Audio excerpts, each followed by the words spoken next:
Afternoon, how may I help you? CallRevu's call vision means that right now I'm analyzing your digital marketing spend through a unique caller tracking number that lets you know the source that brought the customer to your site. Multitasking. It's my jam.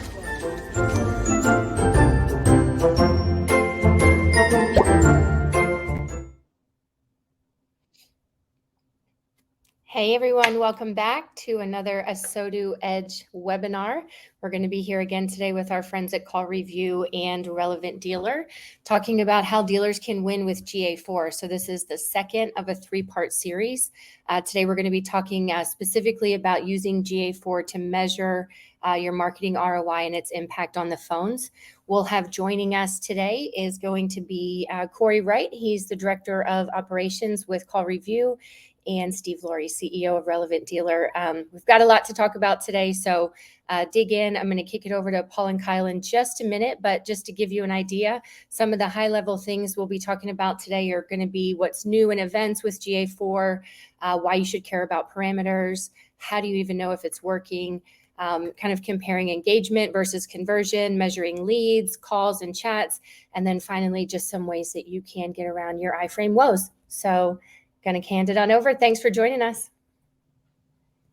Let's go. Hey there. Look at us. We're right next to each other. I know. This is a weird cool. thing. This is a weird thing. We're filming episode 3 of More Than Cars right now, and we're hanging out at one of the largest privately owned auto groups who has a few things, has a little work to do, right? With all the transition. They have a couple stores they need to move over. Without a doubt. So the last time we were together on a webinar with Steve Youre and CallRevu, we were talking about GA4 and the pending transition, and we were only, I think, 4 or 5 days out from that transition. We talked a little bit about setup, so we're going to get a little bit deeper today. I'm really excited because we have also with us, in addition to Relevant Dealer and CallRevu, we have Brian Pash of the Pash Group. And Brian has been leading the charge and organizing people around what is now called the ASC standard, which is going to allow automotive to have a standard for conversions across GA4. And so it's a way for dealers to have a home base, a way to set up to measure their industry partners, measure their marketing effectiveness. And we're going to get to talk through that a little bit today. So the sky is not falling. The world is not ending. As far as we know. And GA4 will work one day. Absolutely. Absolutely. We're going to bring people into the call. Let's do it. All right. Let's have some fun. Hey, let's bring our guest Brian Pash in if we can. Hey, there he is. Hey, there he is. Hey. Good to see you. Good to see you. Where in the world is Carmen Sandiego today? Tell us. Back in Florida. Got in from Italy yesterday, so back to work. Wow, there you go. I have a feeling you do a little work when you're in Italy. Oh, every day I can. Good. All right, let's bring in also we've got Steve Youre as well as Corey Wright, and we'll get rocking on this party today. I think what we're doing is we're going to set a little bit more of a base for exactly what's going on with how events are tracked, how we can track events, and some of the standards that we can do. So Steve, we'll get started with you. Let's just walk through a little bit of what GA4 is attempting to accomplish in the way that we track events. Awesome. So like we talked about last time, right? One of the things that we're seeing with GA4 is this is not UA or the previous version of analytics that's just been gussied up or repainted or reformatted to be the same thing. This is a ground up rebuild. So there is a lot of different thought processes that have gone into this. And unfortunately, it's really not made for auto. But there's a lot of things that we can do inside of this to make it effective for us, right? So, and for a lot of dealers, when they're measuring, a lot of that's going to come into the VDP page itself, right? And the things that are happening on side of that VDP page.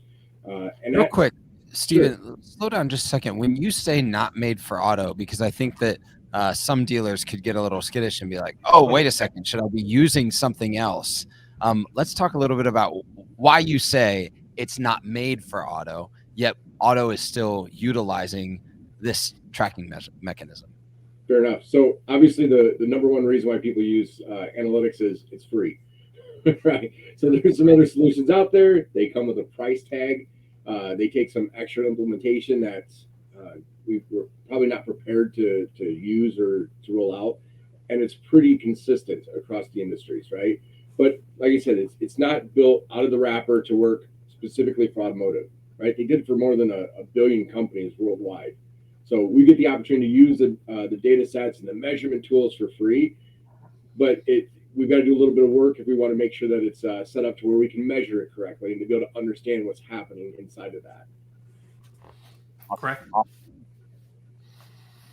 Brian, did you have something? Yeah, it's right on point. Google Analytics is open shell, almost like when you buy Salesforce CRM. You know, it's there. A year later, you can customize it perfectly for an automotive dealership. So what we have done as an industry is recognize that early enough. 18 months ago, we started to actually say, well, what if we all work together? What would it look like if we all agreed to make a common framework on how every car dealer, agency, and OEM uses GA4? So as Steve was saying, if we didn't work together as a team to do this the right way, then there'd be 10,000 different implementations of GA4 for automotive retail. Yep. Awesome. So let's get into that VDP and where the majority, and we're not saying that things aren't tracked across service and across different engagements in trade, but we're just focusing in on the sales engagement, sales conversion tracking, and how that VDP might be set up to understand exactly what users are doing. Absolutely. So to the point, right? Everything that happens on the VDP itself can all be measured. Everything that a customer is clicking on, everything that they're engaging with, every piece of that can be measured. And really, it's like anything that you're working on, right? You want to begin with the end in mind. So what are the things from a business perspective that you're trying to facilitate change with? Are you trying to get more leads? Are you trying to get more engagement? What are the areas that your campaigns are really specifically tailored to? So you can flag these, each one of these different events, so that way it's going into GA4 specifically the way that you want to, and then be able to report on those things, right? And you can define those between the two. But the difference is how they've done that, right? So in Universal Analytics, events came with 3 different levels. We had a category, an action, and a label. So inside of the event itself, you could have a category that was specific to a lead or a call or a chat, and be able to group all those together and then define that individual event more specifically, right, as a sales or a service or a parts lead. And then below that, even you can determine based on which form it was that they engaged with, right? But we're really limited to those 3 parameters for any one of the given leads that events that happen. So you want to, setting those up, dealers should have been really specific in how they want to do that. And again, thinking about how they want to report on, because you can report on a category or an action or a label specifically as a group, right? What we see differently now inside of GA4 is that instead of having category, action, label, we have event names. And then we also have parameters. And you can have up to 25 parameters for an event. So you can further define a behavior much differently than you could have in the old version of analytics, right? So on the right-hand side of this chart, we see an example of that, right? We've got an event name and then a few of the parameters that can be used, right? But again, beginning with the end in mind, beginning with a format, beginning with a plan of exactly how you want this information to come in. So later on, when you're reporting on it, as that data has flowed and you're ready to actually make insights from that, you want to have some consistency to that data across the board, right? The bottom example is what we still see coming into a lot of the dealers where they have an event name and no parameters whatsoever. And there's still a lot of value to that, right? And we'll talk about that here in a minute as to some caveats to both of these parts of that. Can you talk to when you say begin with the end in mind, you don't just, we're not just talking about seeing and reading the data, but taking action on the data that we're getting. And the reason why that we have all of these different parameters is something that Auto hasn't done a ton of, which is actually experimenting based on the data dynamically down to things like button color, button size, all of that type of stuff. Can you talk to a little bit about how you might design that data and those events and your understanding of your data based on that type of end in mind? Yeah, absolutely. So this, our thought process, or at least my personal journey when I was still running dealerships, right? Credit goes back to really to Brian back in the Vista Dash days, right? When the first time that I met him, looking at things like photo views, right? And that was kind of an epiphany to me because if we're sending people to a VDP and we've got a paid search campaign, for example, and we're trying to get as many people to that page as we can. Well, at the end of the day, who cares if you had 3,000 page views for your new vehicle inventory? What you care about is, did people go there and then what did they do, right? Did they engage with the photos? Because I don't know about y'all, but I have bought a lot of cars online and I've never once bought one without looking at photos, right? So those photo views really matter and they help us to get an insight as to what kind of behavior the customer is doing. Now, if they clicked on a lead form, for example, and they clicked on that get your e-price button or check availability button or whatever you got it labeled as, we can compare that then to how many leads they actually submit.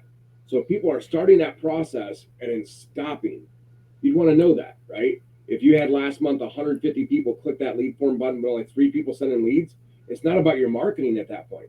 It's not about how you're driving the traffic to the website. It's how that button's interacting, right? Is it asking for their date of birth? Is it asking for the social security number? Is it asking for an email when they're not ready to start a conversation with the dealership?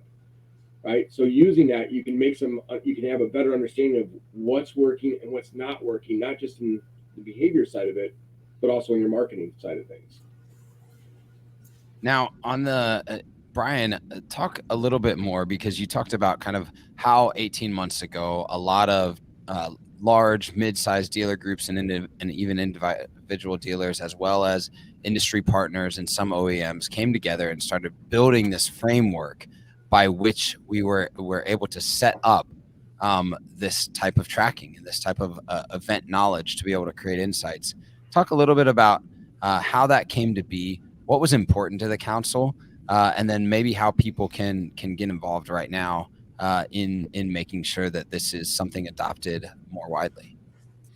Sure. So as Steve was mentioning, every click, hover, swipe, and outcome now can be tracked in GA4 with a name. Previously, let's say GA3, if you want to call it that way, it was optional whether website companies or trade tools or digital retailing tools threw events. And if they did throw events, they made up their own names. So it's imagine like if you had a cow and someone says, that's a white beast with black spots, or that's the black spotted white beast, but we just say, well, that's a cow. So if you're counting cows, well, it's pretty easy. What we were having before is Dealer Inspire might call a form submission, and Dealer Reprocess might call it CPE, form submission. And so it was a Rubik's Cube for a dealer group marketing manager to try to put everything together. So what we did was come together and named approximately 35 events. They all start with ASC. They're all lowercase, all separated with an underscore. And what this allows dealers to do, whether they have a Dealer On website, a Dealer Reprocess website, a dealer.com website, everyone is throwing the same names for the website, for photo galleries, for form submissions, for chat and text. And what this now has been able to do is allow dealer groups for the first time to do roll-up reports. If dealers are doing CDPs, uniform tagging, now they don't have to manually tag their websites. So for the first time, we have over 100 vendors and about another 50 agencies and dealer groups all supporting one standard, which is a naming convention, not to determine what is a good website design, or not to determine as a council how you should arrange the buttons, but to provide all the data for smart people to make the best decisions across different platforms. Brian, is there anything that you can think of in automotive history that had this level of alignment at the outset? No. And I tried back in 2016 to set standards for event names That's why many dealers see CPE in front of some events. That was for the cost per engagement initiative. The problem at that time is that every website company and vendor had already programmed all their code. Jumping right? on a moving train, right? Yeah, it was already baked in. They weren't going to change it. When I started 18 months ago making calls, everyone was like, yeah, we're working on it. Yeah, we're working on it, which is vendor code of we have no idea what to do. So That's vendor code for Q5 of next year. yeah. So what happened was I started making calls and I said, could we all just agree? Because it cost vendors hundreds of thousands of dollars a year in support costs. It really cuts down on integration. And more importantly, with a team of CallRevu here, we have a breakthrough now available in GA4 that not just the click, not just the lead, but post-call analysis can now come into GA4 so we can know, hey, they clicked on click to call, but doesn't mean the phone call connected. Now we know the call connected. We know how long the call was connected. And after the call's hung up, CallRevu is going to tell us that was sales or service, or they booked a service appointment, or they booked a test drive, back into analytics, tied into a Google campaign or a Meta campaign or a TikTok. This is a breakthrough. So not only do we have unified naming, but we now have standards for outcomes. And since we don't sell things online, this is the closest we can get to an e-commerce environment where a cost per click now can be associated with a outcome that dealers value, which would be a phone call, a lead form, a chat or text that actually results in a booking. And that is the breakthrough for GA4.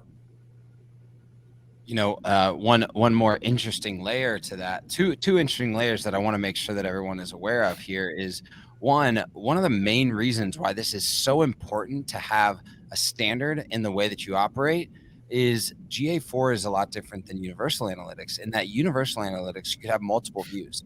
So if you had one vendor that you wanted to track via this view because they had different types of naming conventions, and then another vendor via this view, and you could see them by that naming convention, that's different in GA4. You have one view, one time, one capacity to start to measure everything against total traffic. So you don't have this like ability to kind of massage it based on what provider you're looking at. You have to roll it all up into one, which is actually a benefit in the end.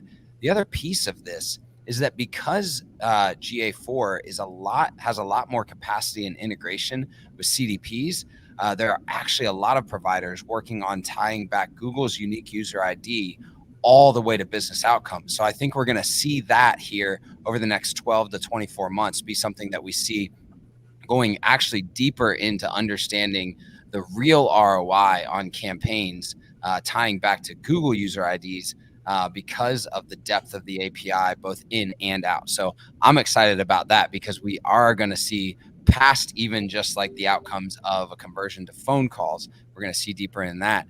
You know, Corey, one of the interesting things that Brian just mentioned is he said conversions to actual sales or service calls all the way back to the campaign. But that doesn't just natively happen. There's some more work that has to be done, and CallRevu's done some of that work. Can you explain the technology behind that and how a user interacts potentially with a site to drive that sort of analytics? Yeah, absolutely. To the extent that my product team and tech team won't kill me for giving away the secrets, right? That's why people sign up for the webinar. Yeah. Sorry if our competition's on here. We're not going to tell you how to do it. But when it comes down to it, the cool part is being able to listen to what's actually happening on the phone call to tie that back. Because, and we'll talk about this towards the end, a lot of what happens on these phone calls, it may come in on a sales line. It may have all the indicators that it's a sales call, but it's really somebody who's already purchased. And when you're really trying to purify your cost per conversion and zoom in on what it is you really want to accomplish, you can't do that if you don't have purified data. Yeah, and let me just say one other thing. We all know that when someone tries to book a service appointment and no one's answering, the consumer calls the sales line and asks for help. So so this idea is like, oh, we have 3 tracking numbers on the website, and consumers only call that number. So what Corey's really saying is, we will finally know, hey, if you buy your name, we've been told, 80+% of those phone calls are for service. Is that the case? We never could see it in analytics. Hey, if you're doing geo-targeting, that's like Honda and a city, okay, what kind of calls am I getting from that? Well, you could never see it in analytics, which means you could never optimize your keywords. Now, CallRevu will make sure that those outcomes, sales, service, parts, admin, are fed back in. That's a breakthrough. And we're going to probably see, I'm estimating somewhere of a 30% reduction in waste in Google ads specifically as a result of optimizing not on click to call, but click to outcome, and then really have clean service and sales campaigns. Steve, can you walk us through, I think we've got a few slides of what people might actually see in Google Analytics if they're used to Universal Analytics, what they might see in GA4 along some of the lines that we've just talked about theoretically, but let's look at it in practice. Absolutely. So here's a side-by-side comparison, right? On the left, we've got what we've been used to seeing for years and years in Universal Analytics, or GA3, right? And in the reporting, when you're into the behavior and then events, top events page, right, you're able to take a look at how many events were completed and be able to select between category, action, and label, right? One of the things that you'll notice as you're going through GA4 is that the event name becomes the most important piece of things, right? And that's because as you're looking through those reports, you cannot find anything that's talking about parameters. Everything's about event name, right? And it's grouping those naturally from that respect of things, right? So when you're reviewing it, you might have the question about where are these parameters at, right? Inside of GA4. Go ahead and switch there. All right. So what we find is that there's only 3 places inside GA4 currently that you're able to see parameters, right? And again, parameters are those 25 different labels that you can add as a subset to an event name, right? Ways to further define or understand what those are. So the first way is if you're in a real-time view. Go back one. So is if you're in a real-time view there, right? In that view, you're going to be able to see on the events that have fired in the last 30 minutes, what parameters were involved with those events, right? On the left-hand side here, we see the debug mode, which is kind of like, hey, a little bit tacky side of it. You got to have your, it's got to be in debug mode, but you can see and practice, right? And see what's working and what's not working, right? So you know if those events are firing the way that you want them to, right? We're on the right-hand side, we see again into that real-time view. When you're clicking on it, it'll then start, you have to click into each one of those events to go and see what those parameters are. So unlike GA3, it's not as easy to see it from those 3 different levels. So we're hoping that's something that they're going to change, right? That it's future state of things. But unfortunately, it's not something that we're seeing coming forward with that. But in addition, the second tier to events, right, are conversions. So strongly recommend, right, look for those top behaviors, those things that you care the most about, like ASC form submission, ASC, voice submission, which are the calls, right? And flag those as an actual conversion. To do that, you just go into admin and click on conversions, and you can add one, right? If you don't flag those as if you flag those conversions, and you can see it a little bit easier inside of those reporting aspects of things, right? Without that, though, it becomes very challenging to be able to see those, because you start seeing where you're getting thousands of events that are populating inside of GA4. Okay.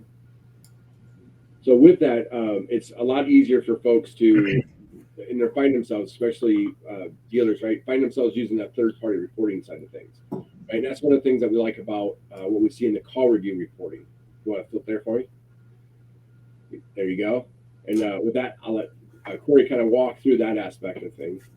Yeah, and then that's where CallVision DNI comes in. It's not only a tool that integrates and pluses up your GA4 data, but it also presents your GA4 data in a super user-friendly, highly filterable fashion, here you can see a view of the sessions, the user demographics, page views, even the channel effectiveness, and the drivers all on one page.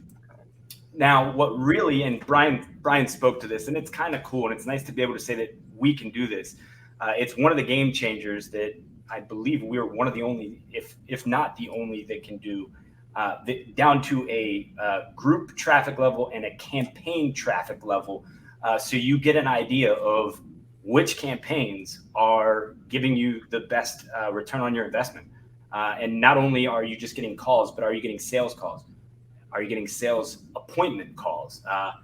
And that's where I feel like the entire launch of GA4 is just an awesome catalyst that reminds me of a scene from that movie, Dude, Where's My Car? Where they say, and then, which, by the way, Dude, Where's My Car is something we hear on the phones a lot now because of all the orders that are being placed. But just as we said at the beginning, is Dude, Where's My Car? Is that a conversion, right? We've already counted that conversion. So if you're using that standard, departmentless attribution, that may water down your attribution in a big way. So in the theme of and then, and this is kind of where I would say if you're a dealer that's a little bit lost and not sure what to do next, the first thing we want to do is obviously set up your GA4 in the fashion that Steve has explained on both of these webinars, and dig into the parameters and make sure it's set up right. And then if you feel like it's not set up right, reach out to the ASC team that Brian's built that network. They can help you. If you're looking for the easy button, Relevant Dealer, Steve, they can make this work out for you. And stumbling, that's obviously gonna, if it takes you time, that's impeding your ability to compete. And that's where we're big fans of, maybe you just need a jump start. And that's where I would say, reach out to Steve, reach out to Brian. And then we only have a couple more and thens here, and then if, you don't, you're not using dynamic, a solution of any sort that's dynamic number attribution that can integrate with GA4 and produce conversion metrics at a campaign level, hey, give us a call, talk to somebody who can do that.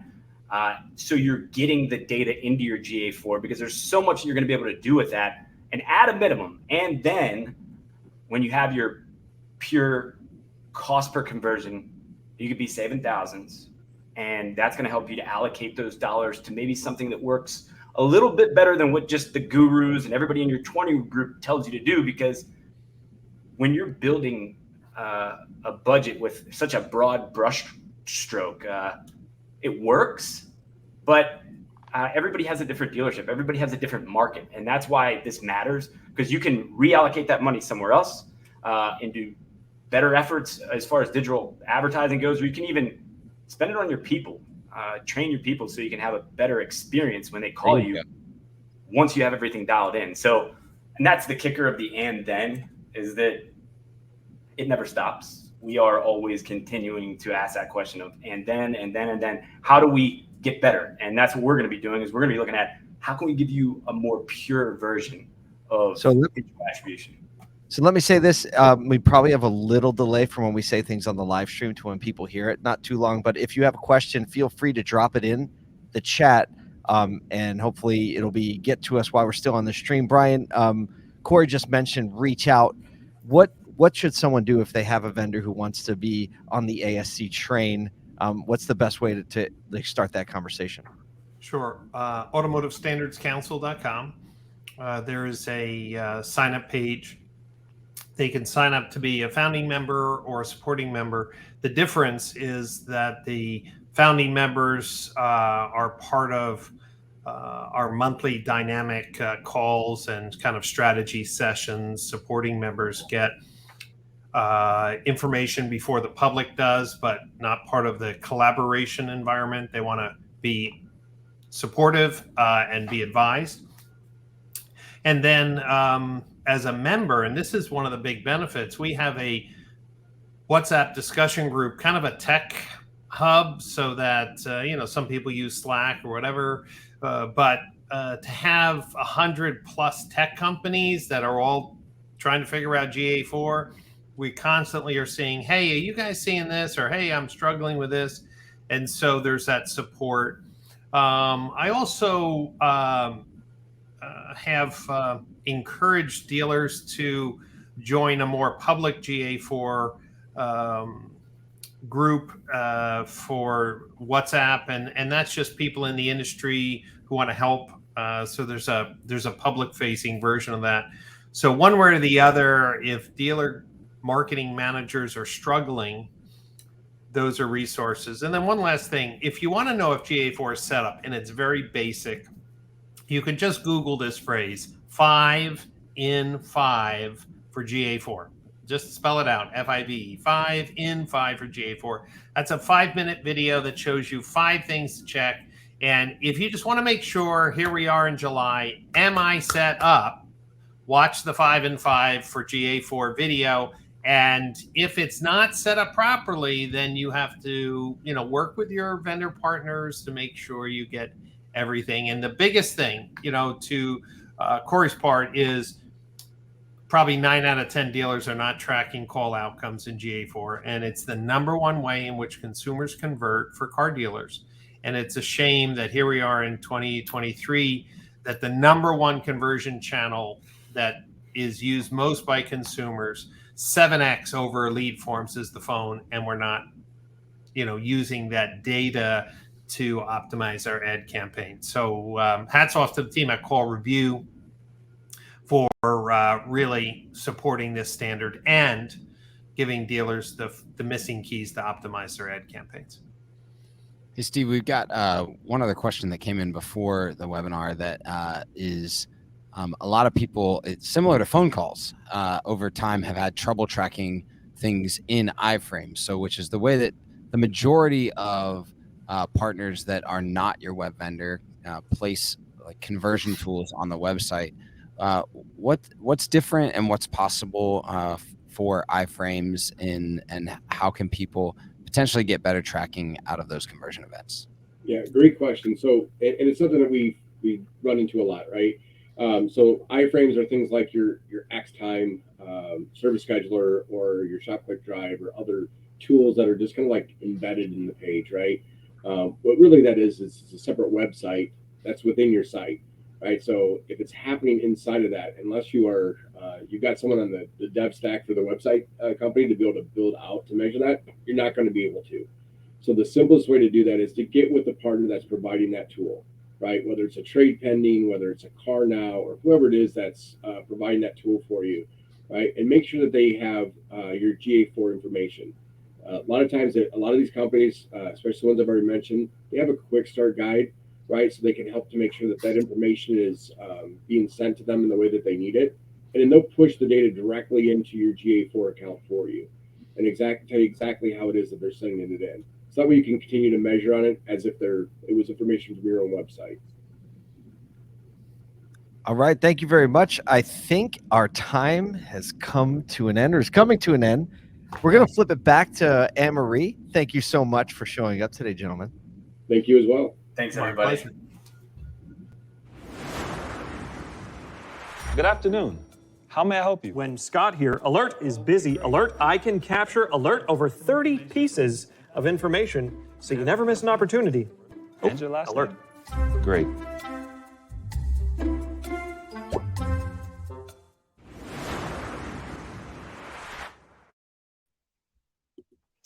All right, everyone. Thanks for joining. We are so glad that you're here. If you know anyone that missed it, we will be sending the recording out very shortly. So feel free to forward that along. But thanks for joining us for how dealers can win using GA4. Next week, next month, we're actually going to be talking about things that every dealer should be doing now that GA4 is live. So if you have any questions about any of these webinars at all, feel free to reach out to me at amj@asotu.com. And this has been another ASOTU Edge webinar. Thanks a lot.